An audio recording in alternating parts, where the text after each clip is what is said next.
Que la paix divine habite tout un chacun. Et que sa grâce repose en nous jusqu'à des temps indéfinis. Nous qui cherchons la meilleure compréhension d'être un avec la mère et de nous accorder sa grâce pour la libération. Qu'elle soit bénie éternellement. Nous parlions la dernière fois de l'origine de l'action.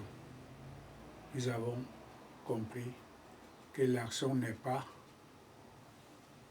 l'origine, ne tire pas son origine en l'homme. Nous avons bien compris que l'action, la nature produit l'action.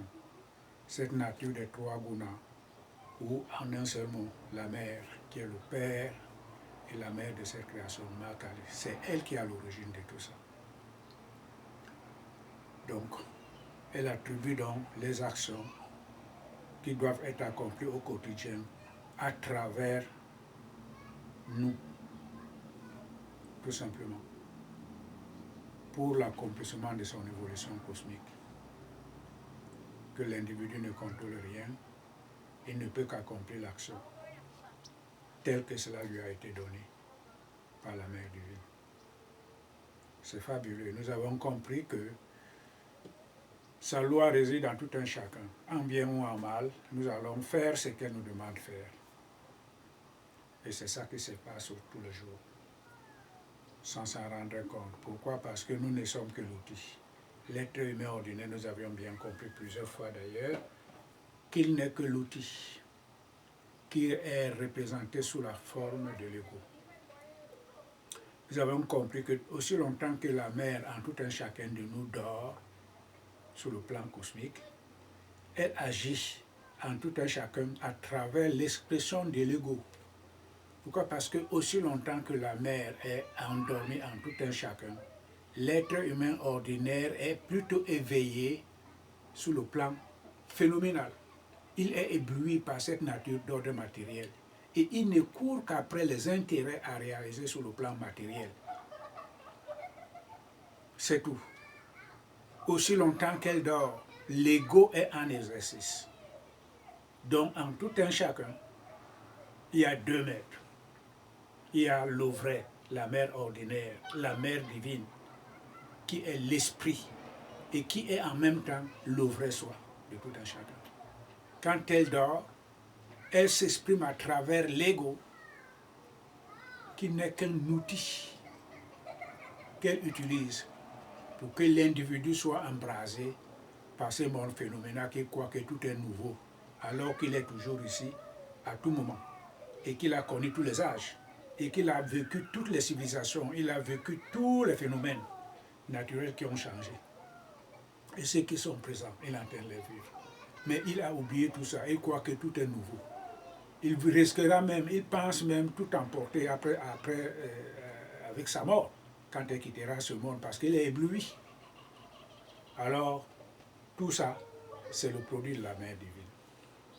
Et nous avions dit qu'aujourd'hui, nous allons continuer à comprendre les conséquences de l'action. Ce n'est pas évident pour tout un chacun de comprendre les conséquences d'une action qu'il pose. Pourquoi? Parce qu'il n'est pas censé à comprendre d'abord l'origine de l'action pour enfin conclure les causes et les conséquences. Prenons un voleur.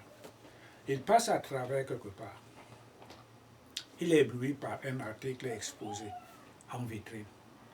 Il commence à spéculer comment il pourra faire pour s'approprier de cet article. L'idée lui vient d'où? L'idée lui vient de l'intérieur. Et il risquera. Et si la source de cette action lui pousse maintenant à l'accomplissement de cette action, les causes et les conséquences sont lesquelles? Il risque d'être pris par la police, aller en prison, perdre un certain nombre de temps là-bas et revenir encore en liberté. Ça, c'est ce qui s'accomplit sur le plan matériel. Je vois une femme de quelqu'un d'autre qui passe. Je suis ébloui par sa beauté. C'est comme si les autres femmes n'ont jamais existé dans ce monde. D'où me vient cette pensée? De l'intérieur. Cette action est d'abord morale. Je la vois autrement. Il faut que je commence à faire des calculs comment me l'approprier pour accomplir seulement un geste de satisfaction sensible. Satisfaire les sens. Exprimer la nature basse de sa propre expression. Voilà les causes, les conséquences de l'action. Et sur tous les plans, sur le plan matériel, j'aurais commis un adultère, j'aurais commis la fornication. Les conséquences, je peux prendre une maladie, ou bien elle peut me porter plainte à la police pour l'avoir violée, ainsi de suite, ainsi de suite. Et si tout cela sur le plan matériel n'arrive même pas, j'aurais exprimé l'accomplissement de ma nature basse en tant qu'être individu, parce que cette débauche d'énergie ne m'apporte rien du tout. Donc chaque action que nous posons a une conséquence, en bien ou en mal. Et l'être humain enchaîné là-dessus est sujet à des naissances, des morts et des naissances sans cesse. Pourquoi? Parce que j'ai planté un arbre en tant qu'action symbolique. J'arrose cet arbre. La photosynthèse qui est l'action divine de par sa nature en fait le reste. À des saisons prochaines, je m'attends à manger les fruits de cette action. Je vais m'approcher de cet oranger que j'ai pris le temps à diviner, à imaginer dans ma tête comment les oranges pourront sortir de cet oranger. Maintenant qu'ils sont là, je veux me réjouir. Je prends les fruits, j'en mange, je ne donne même pas à mes voisins parce que chacun pour soi, Dieu pour tous. Je vais plutôt les vendre pour avoir un peu d'argent. Voilà à peu près l'enchaînement de l'homme par rapport à l'action qu'il commet tous les jours. Nous disons donc que l'action est d'abord morale. Je conçois une petite pensée que je mets en concevant quelque chose à partir de mes constructions mentales. Ça va quelque part, plus il n'y a rien qui se perd dans cet univers de formes, ni au-delà. Il n'y a rien qui se perd dans l'univers. Ça va aller du côté du bien ou du côté du mal. Grossir le lot qui s'y trouve. À partir du moment où cette action a été enregistrée selon la loi cosmique, il faudra donc maintenant qu'elle me rembourse les résultats de cette action. Pourquoi? Parce que cette action a été égoïste, tout simplement. Elle a été égoïste. Donc je dois attendre les fruits d'une action égoïste pratiquée par moi, qui m'a été dictée et donnée par la nature.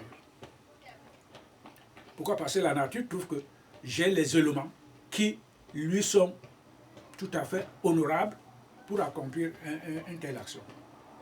Parce que je suis dirigé par une énergie matérielle, qui me permet d'accomplir aisément cette action. Alors qu'une autre personne qui n'est pas nantie de cette énergie matérielle, il est peut-être au-delà. La nature ne lui donnera pas ça. Pourquoi? Parce que à partir des efforts que la personne émet depuis plusieurs incarnations dans ce monde matériel, commence à donner les fruits pour transcender les actions égoïstes. Et on commence donc maintenant à poser les actions nobles.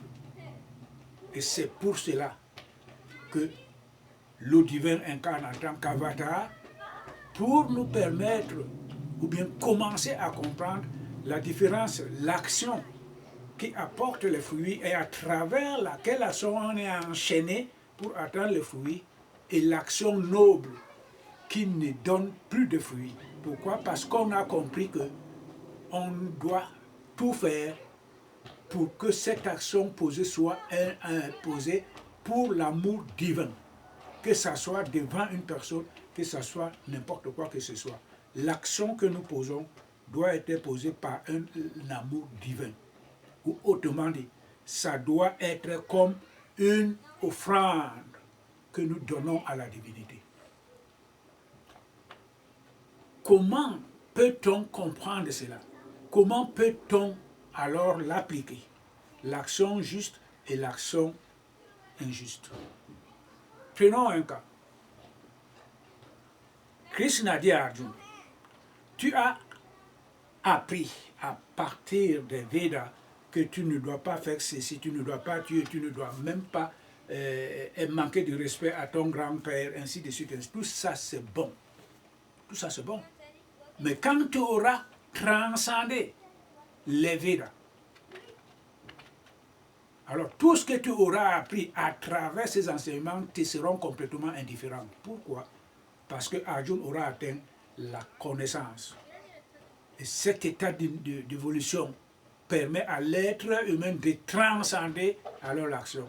Tout ce qu'il pose comme action, il est bénéfique. Pourquoi? Parce que cette action est esprit. Parce que c'est l'esprit qui pose cette action, désormais, et non plus l'ego. L'ego ne pose que des actions égoïstes.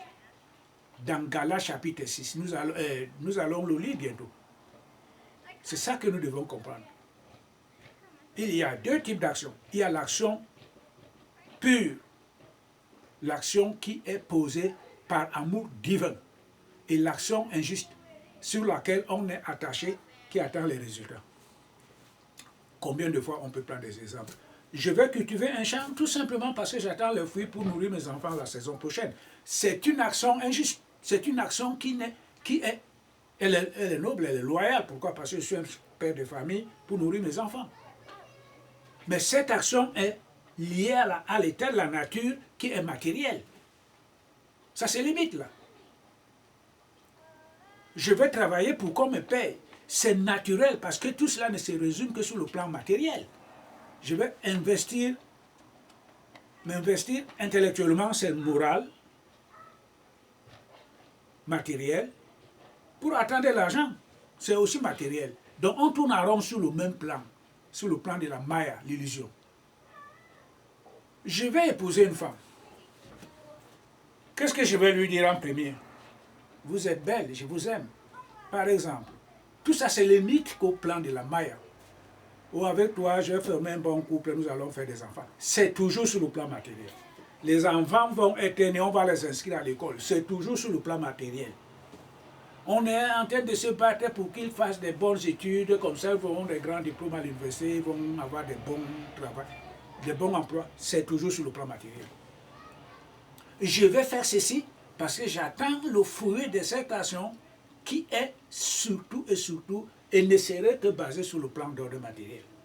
Voilà là où conditionné l'être humain ordinaire aujourd'hui. Au premier temps, on l'avait symbolisé à Adam, qui n'était que l'ego, dont il ne représentait rien du tout. Et aussi la même chose que l'être humain ordinaire ne représente rien dans l'évolution de ce monde cosmique, à partir de son propre concept à lui. Il fait ce qu'il lui demande de faire Dieu. Dieu évolue à travers ses actions, mais et non l'être humain. Parce qu'il n'est que l'outil. Il ne les contrôle pas. Ça ne vient pas de lui. Et les conséquences, il les ignore. Alors Krishna dit à Arjuna, fais en sorte que tout ce que tu poses comme action, tu ne dois rien attendre du fruit de cette action. Tu es guerrier à partir de ta caste, tu as l'obligation de t'élever pour aller au combat. Et celui que tu affrontes, tu dois l'affronter sans état d'âme, sans aucun jugement intérieur que, oh, c'est mon oncle, si je le tue, quelles seront les conséquences? Les gens vont me rier au quartier, tu as tué. Non! Parce que tout cela, cette action est injuste à partir du moment où tu essayes de contrôler les résultats de ton action. Fais-le pour l'amour divin. Fais-le comme c'est un sacrifice que tu mettais à Dieu. À partir du moment où tu axes ton action sur le karma yoga, sur l'action juste, l'action désintéressée, tu n'attends aucun résultat, alors cette action, tu ne seras plus vers la fin enchaîné au fruit de l'action ou à la vie et des renaissances dans ce monde moribond. On transcende alors l'action. Mais il y a un mais, c'est-à-dire qu'il faudra au préalable avoir la connaissance. Parce que quand Arjuna était enseigné par Krishna, il n'avait pas cette connaissance. La preuve, c'est que Krishna lui disait qu'au-delà de l'action, il y a la connaissance qui est supérieure à l'action.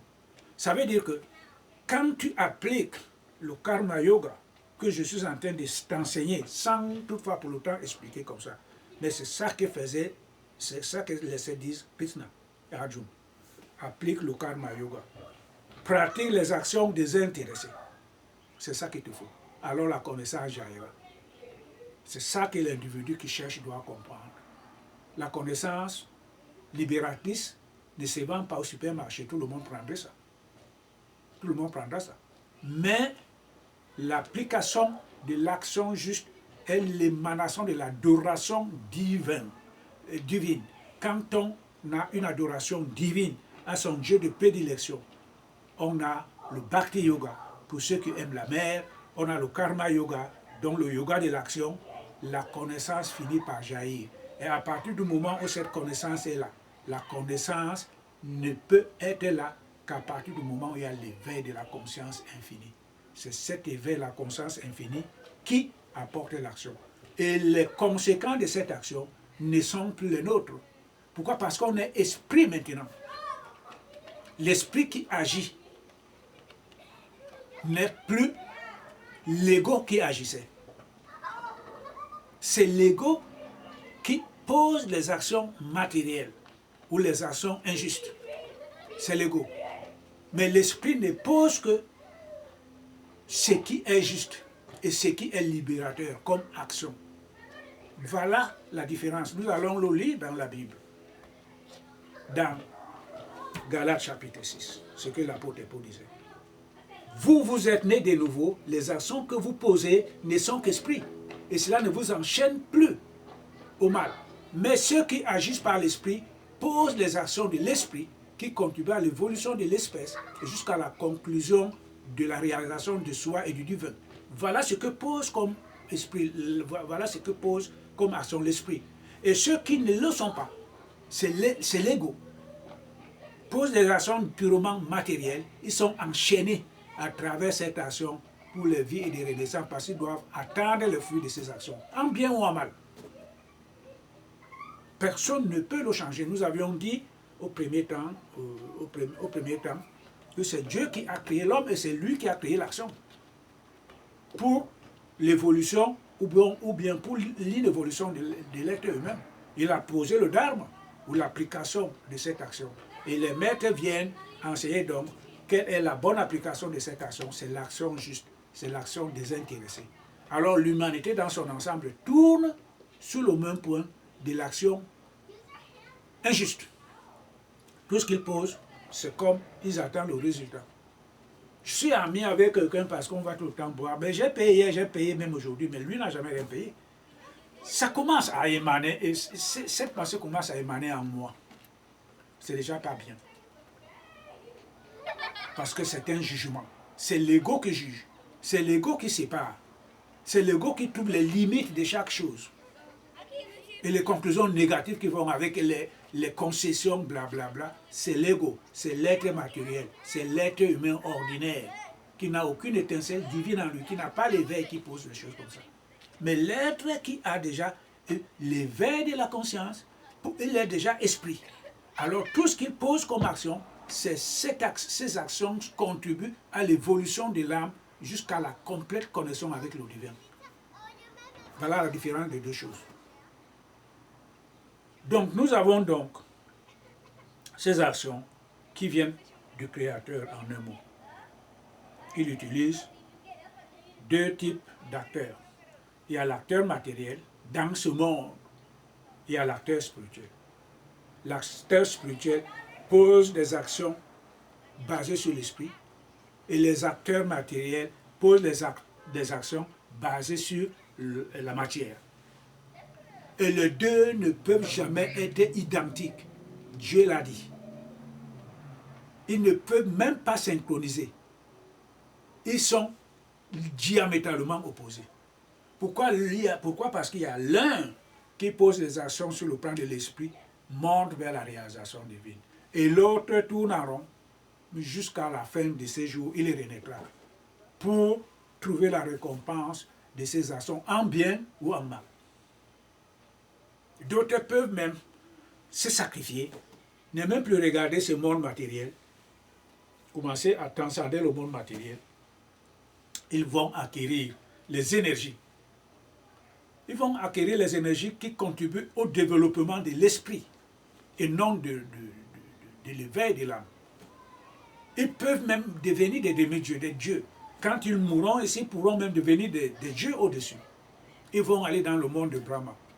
Mais cette jouissance temporaire de la matière conquise est limitée dans le monde de Brahma. Et ceux qui souffrent cherchent leur libération en se plaçant sur le plan de l'esprit, ne pratiquant que l'action pure qui est le fruit de l'esprit. Alors eux, ils transcendent cette jouissance temporaire dans le monde de Brahma qu'on appelle paradis. Ils vont dans l'absorption éternelle, comme dit Krishna. Là, il n'y a que la paix, l'unité avec le tout,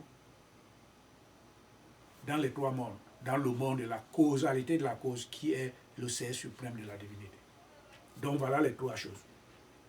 Nous allons lire à peu près ce que dit l'apôtre Paul dans Galates chapitre 6, pour mieux s'y comprendre. Dans Galates chapitre 6, pour ceux qui sont chrétiens, au verset 16, il dit ici, « Mais j'ai dit, continuez à marcher par l'esprit, et vous n'accomplirez aucun désir charnel, car la chair, dans son désir, est contre l'esprit, et l'esprit contre la chair, car ceux-ci sont opposés l'un à l'autre, de sorte que les choses même que vous voudrez faire, vous ne les ferez pas. » À qui s'adressait ici l'apôtre Paul? L'apôtre Paul s'adressait ici à ceux qui ont eu levé la conscience au premier siècle moderne, il y a 2000 ans. Continuez à marcher sur l'esprit.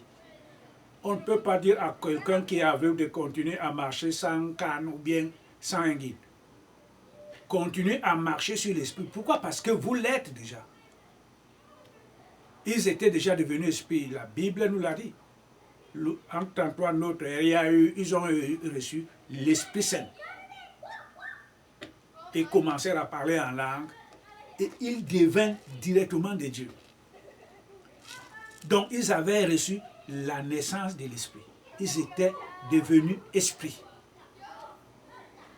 Il les enseigne donc maintenant de marcher selon l'esprit, parce que ce qui marche selon l'esprit ne produit pas les œuvres de la chair. Prenons un exemple. Celui qui a élevé la conscience à notre génération, ok, par exemple, sa Kundalini augmente de jour en jour, il transcende les 6 chakras. Il transcende les 6 chakras, se repose par exemple maintenant au 3e chakra, au 6e chakra, par exemple. Les expériences spirituelles qu'il vit ne le contraignent plus à aller regarder une femme et vivre avec, par exemple. Ce n'est pas un péché, s'il vous plaît. Ce n'est pas un péché de vivre avec une femme. Seulement les énergies sont contraires. Ces énergies étant contraires, ça va bloquer sa propre évolution. Puisqu'il faudra répondre de temps en temps aux aspirations de votre partenaire, aux inclinations physiques, puisqu'elle n'est que matérielle. Elle ne vit que ces énergies d'ordre matériel.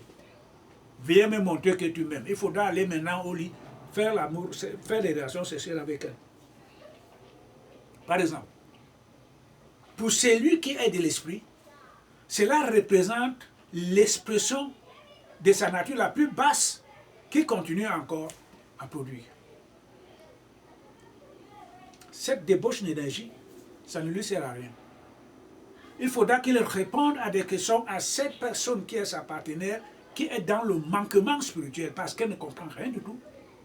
Les actions qu'elle va poser, tout ceci, il faudra qu'il réponde à cela. C'est une compensation d'énergie qu'il faudra qu'il apporte au quotidien et à tout moment. Et cela va provoquer un grand manquement à son entière personnalité spirituelle même. Parce qu'il n'est pas encore maître. Quand on est maître, on représente l'océan de cette évolution de conscience. On est l'océan. Personne ne peut diminuer la mer de son étendue. Quand on est maître, ok, ça va aller. Mais quand il progresse, il faut qu'il soit seul. Il faut qu'il soit seul. C'est très très simple pour lui. Pourquoi? Parce que l'origine des actions que nous venions de dire, étant l'eau divine. Lui maintenant, on coupe le robinet. L'eau vient par ici, on coupe le robinet, l'eau ne sort plus. L'autre là-bas, on coupe le robinet. L'individu étant dirigé par les 5 sens, les 5 sens vont complètement s'estomper de produire les énergies négatives en l'homme, qui est devenu esprit. Il les contrôle plutôt. Il commence à les contrôler. Il sait que ça vient d'ici, ça vient de là. Il n'a plus de, premièrement, il n'a plus de contact avec le monde matériel. Il peut insister, ah, c'est eux là, la mère va couper. Parce que c'est elle qui est à l'origine de tout ça. Il est toujours en contact avec celui-là. Ces contacts-là, cette connexion avec celui-là ou bien avec celle-ci, elle va le couper. Il n'y a plus de téléphone. Il n'y a plus de bonjour, comment tu vas aujourd'hui, avec des nominations, avec des jugements, des degrés de ce monde, des qualificatifs, c'est bon, c'est mauvais. La mère coupe cela. Tu n'as plus de construction mentale. Ça veut dire que tu ne penses plus à rien du tout. Tu es seul, tu vas que la mère avec, et tu vis avec. Peut-être tu peux jouer la gayatrie, mais tu n'y penses plus comment ce monde doit être. Oh, je veux ma maison, je dois faire ceci. C'est fini tout ça. Tu n'as plus cette construction mentale. Elle te coupe avec tes relations, toutes les relations extérieures. Elle te coupe avec. Donc, ça veut donc dire que tu vis seul. Maintenant, ces actions, ces impulsions morales, intellectuelles, tu ne les as plus. Tu n'as plus les gens avec qui tu causes. Tu es seul, seulement avec elle, comme le peuple juif était au désert avec la divinité. C'est tout. Voilà celui qui va avec, voilà la nature de celui qui est esprit. Mais la nature de celui qui est matériel, il est en connaissance avec tout ce monde-là. Oh, comment tu vas aujourd'hui, la journée, comment tu as vu ça hier, blablabla. C'est ça. Tu es obligé de commenter ce qu'il te dit.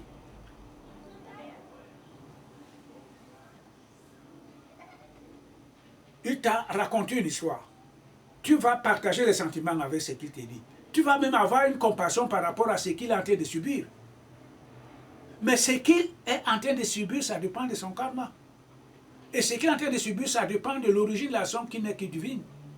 Donc maintenant, tu vas venir, tu mêler là-dedans, commencer à dire, mais ce n'est pas normal que tu es en train de te battre contre Dieu. Voilà les deux choses. Voilà les hommes purement matériels. Ils vivent dans le groupe.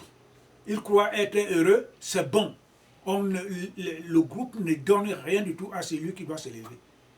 Bon, voilà seulement à peu près la différence entre les deux personnes. Il dit commencer à marcher, continuer à marcher selon l'esprit. L'esprit n'est que seul. Il est seul.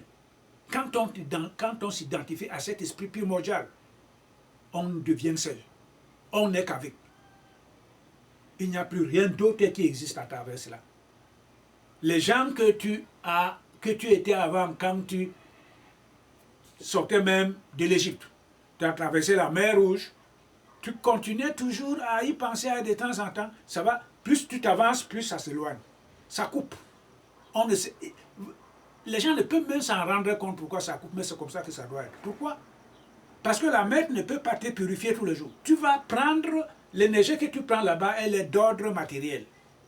Cette énergie est d'ordre matériel et ça ne te contribue pas à ton évolution. Il faudra encore que tu essaies d'envoyer le mantra, que tu essaies d'entrer dans une position, dans un état de purification encore, chanter le Maya, le Gayatri, pour que ton aura commence encore à ressortir.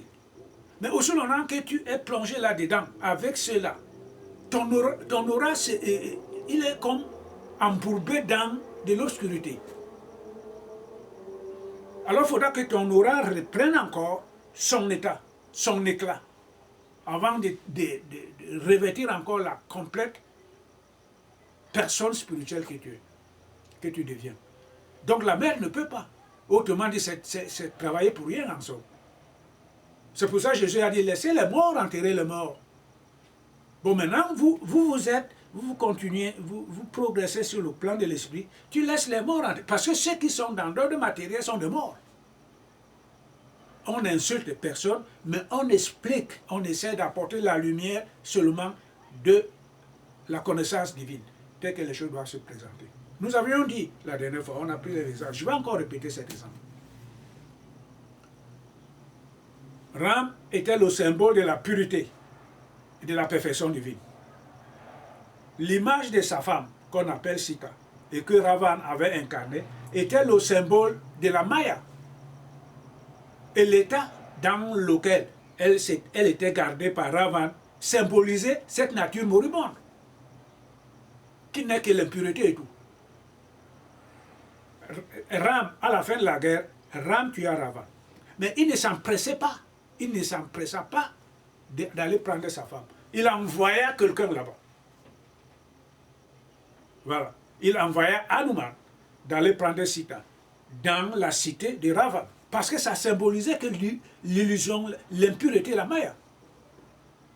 On amena Sita devant Ram. Il ne s'empressa pas d'aller embrasser sa femme parce que ça faisait un an qu'il ne s'était pas vu. Mais plutôt, il indiqua Sita de passer par le feu. Tout le monde était étonné, même son petit frère s'était étonné. Lakshman, il s'était étonné. Hanuman s'était étonné. Tout ce monde-là qui était avec Ram s'était étonné.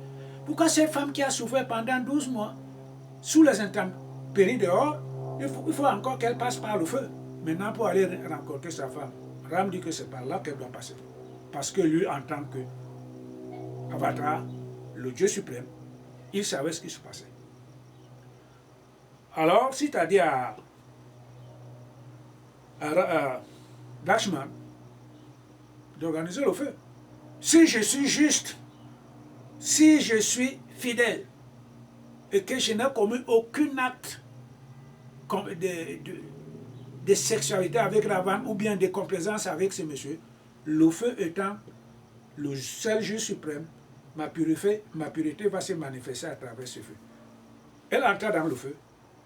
Mais ce n'était pas pour prouver sa pureté. Mais c'était seulement pour détruire l'ego qui s'était manifesté en tant que femme de Ram. Ce Sita-là n'était pas la mère divine incarnée. Non. Ravan, en tant qu'être humain ordinaire, ne peut pas toucher la mère. Il fallait que la mère prenne une autre forme de l'ego, symbolisant son être de pureté et d'éternelle divinité.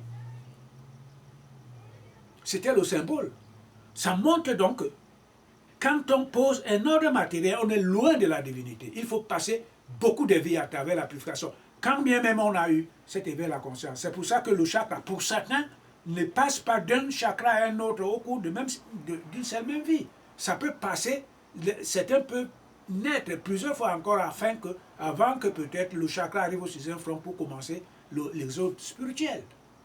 C'est parce que c'est au troisième front, au sixième front, c'est au sixième front que tout commence.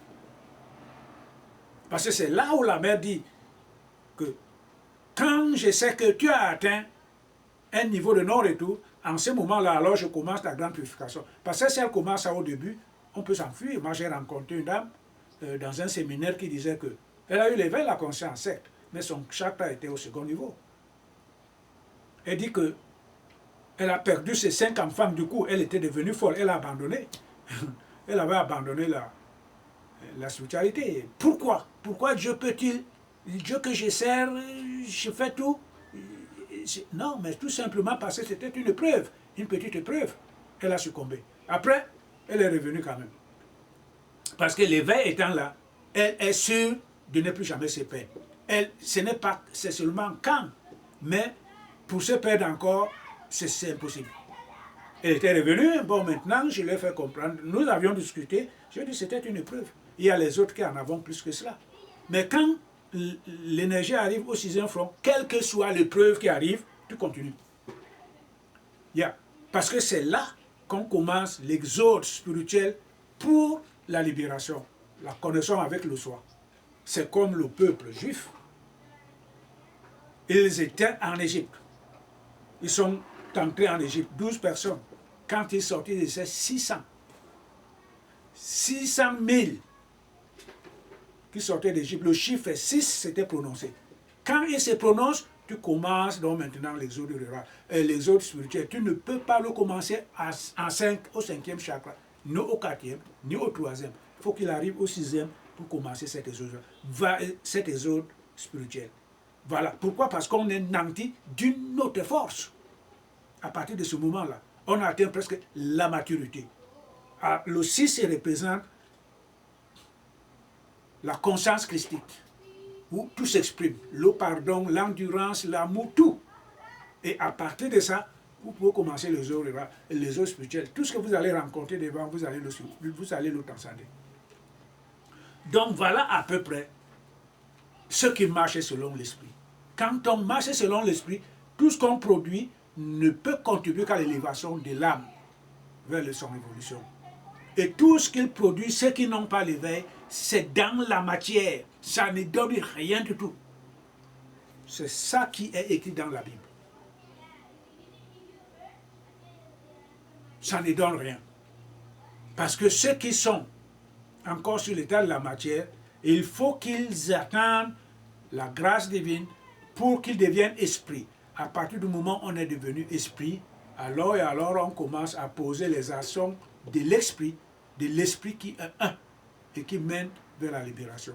On peut même avoir, en quelque sorte, on venait de le dire, nous venons de le dire, on peut avoir une grande élévation du pouvoir de l'esprit. On peut même indexer le noix de coco, il va tomber. On peut même indexer le jour comme ça, il va se mettre à pleuvoir. On pourra même ressusciter les morts. C'est bon tout ça. Mais l'apôtre Paul dit, quand je n'ai pas l'amour, tout cela n'est rien. Je ne suis rien devant Dieu. Ça veut dire que, qu'est-ce que c'est que l'amour? C'est la mère divine, l'âme du monde, l'âme universelle. C'est ça qu'on appelle amour. C'est quand elle s'éveille en toi qu'il y a l'amour. Vous allez l'expérimenter au 4e chakra. Et plus on monte, plus on ressent l'amour, plus tout devient un pour vous. Il n'y a plus l'individu à côté qui puisse faire quoi que ce soit, en bien ou en mal. Vous ne voyez que la mère qui s'exprime à travers toutes ces manifestations. C'est là, mais ceux qui ont le pouvoir de l'esprit, ils peuvent même devenir des demi-dieux, des dieux, aller au monde de Brahma, renaître ici. Ils n'ont pas ça. Ils ont encore le sectarisme, l'apôtre Paul va nous le dire. Ils ont encore le sectarisme, la division, l'instinct de division, le mépris, la jalousie et tout ça. Nous allons le voir là maintenant. Voilà les causes de l'action. Alors l'action juste ne peut être posée, again et again, l'action juste ne peut être posée que par celui qui pratique le yoga.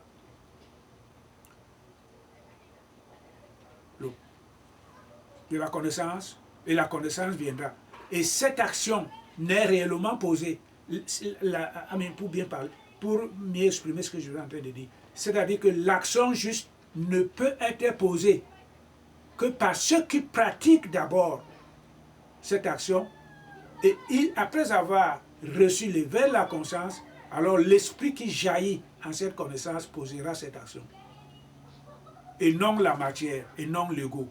On ne peut pas la poser. Quand Arjuna entendait cet enseignement du grand maître Krishna, il n'avait pas l'éveil de la conscience. Il écoutait. Il fallait qu'il intègre cette connaissance et qu'il l'applique. Et au fur et à mesure qu'il l'appliquait, il devait s'élever vers le haut et enfin la connaissance devait jaillir. Et quand la connaissance jaillit, il devint esprit. C'est pour ça que le maître Christ a dit qu'il faut absolument naître de nouveau, naître de l'esprit pour avoir le royaume de Dieu. Donc on n'a que deux types de personnes dans ce monde que la nature divine utilise pour poser ses actions.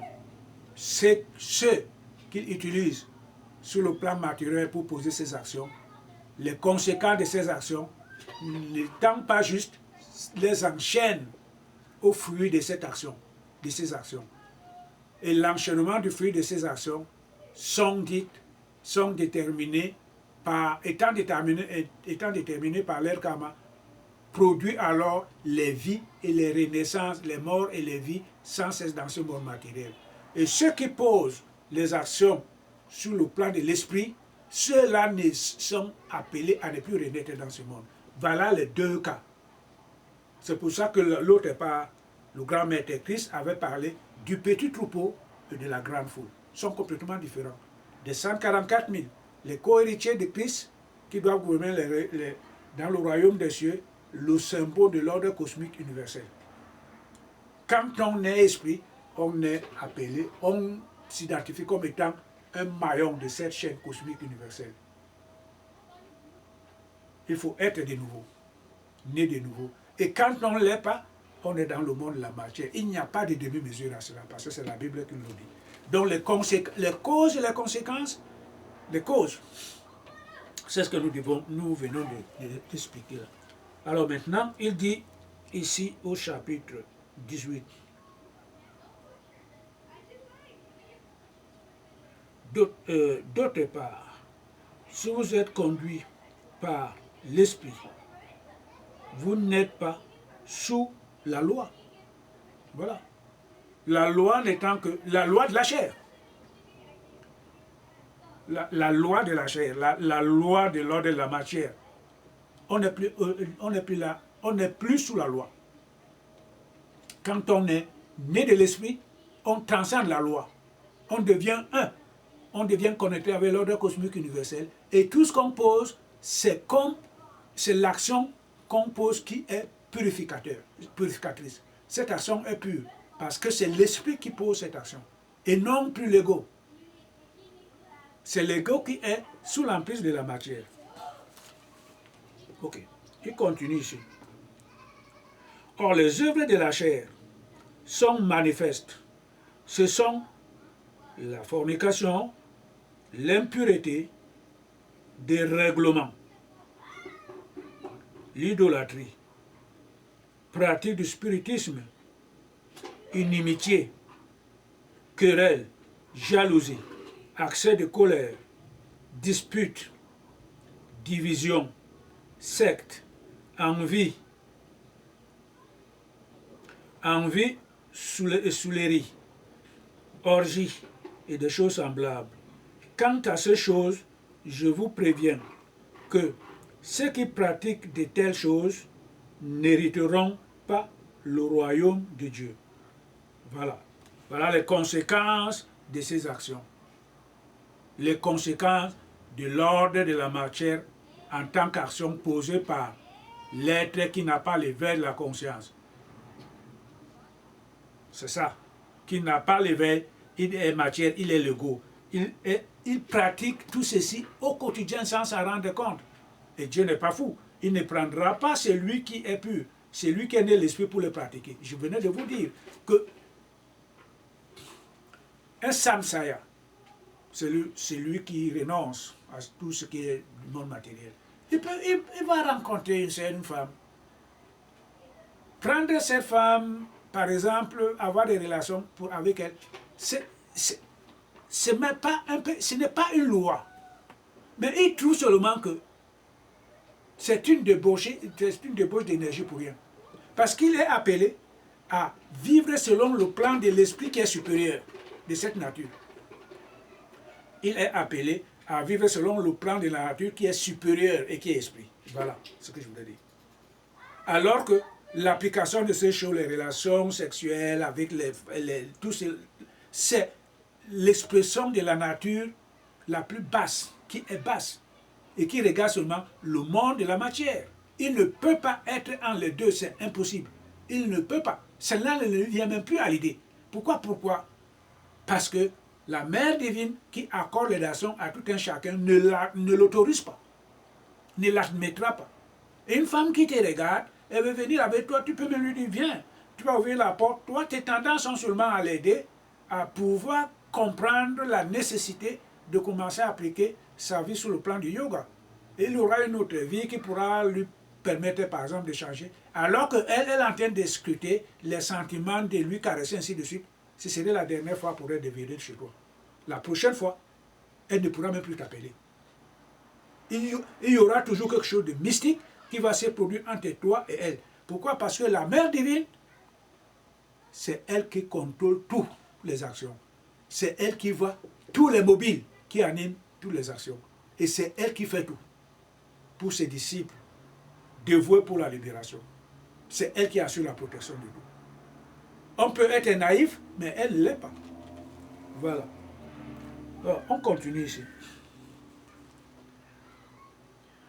Le verset 22 du chapitre 6 du livre des Galates.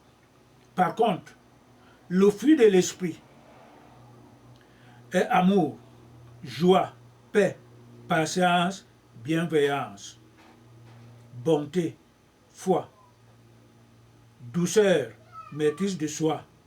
Contre de telles choses, il n'y a pas de loi. Voilà, c'est très simple. La maîtrise de soi, la joie, l'amour, la patience, l'harmonie avec l'autre. Quand on l'exprime devant les gens, c'est le fruit de tous ces fruits sont comme les roses, les oranges, en un mot, l'adoration que nous faisons à la Mère divine.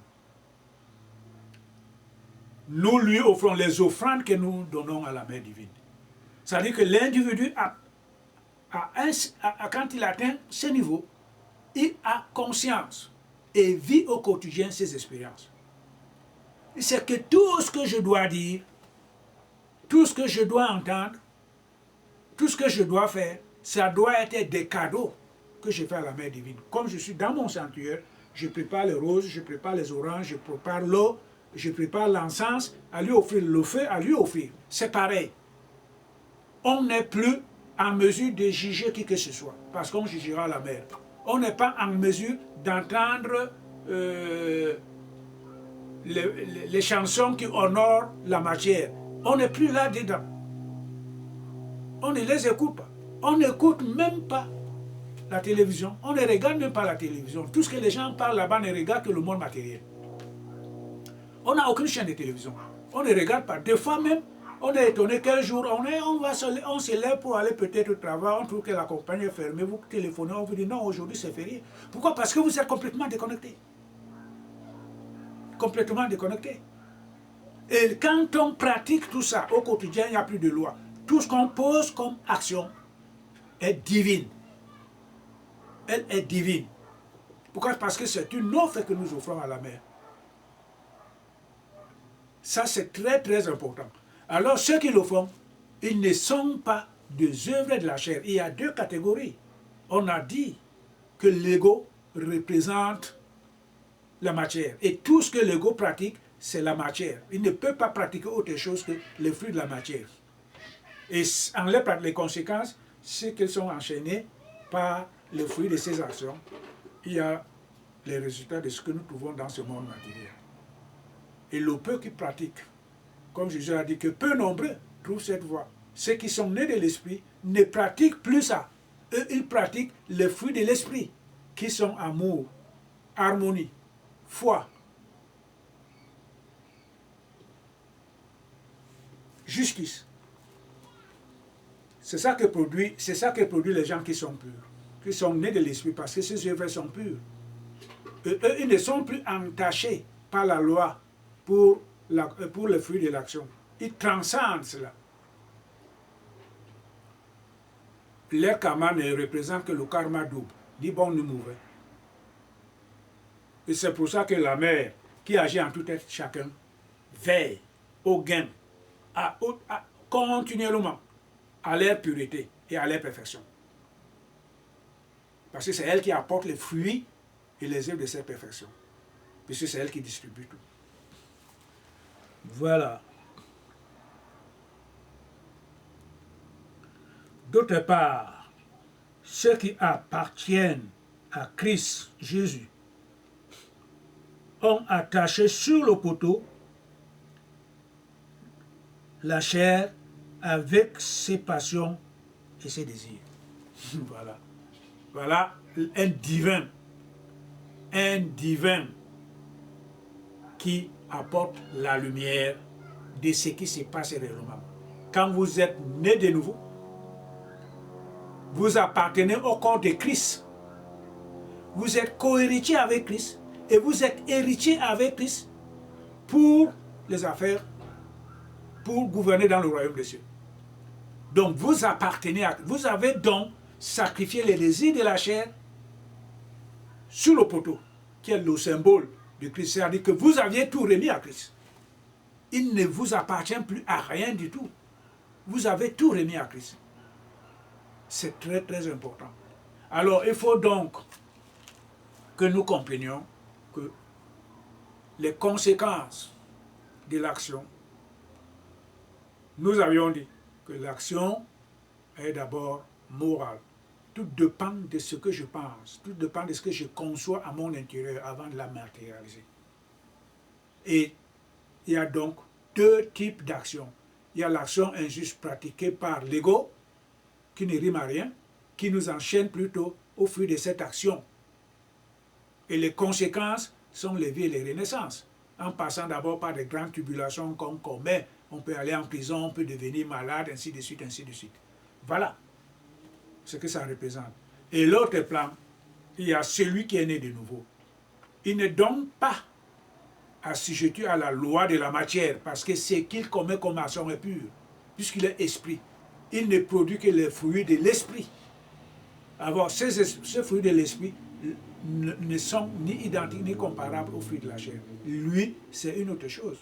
Lui, il a tout sacrifié à la divinité. Ce qu'il reste à produire, c'est une action pure. Donc le résultat et les conséquences lui apporteront la connaissance, la vie éternelle. Voilà les deux qui sont complètement diamétralement opposés. Alors maintenant, nous allons voir encore plus tôt comment on peut vraiment chercher à obtenir la grâce divine pour que nous puissions, nous aussi, avoir l'éveil de la conscience qui nous amène à la libération. C'est ce que nous allons, afin de commencer à produire les fruits de l'action juste. Une action désintéressée.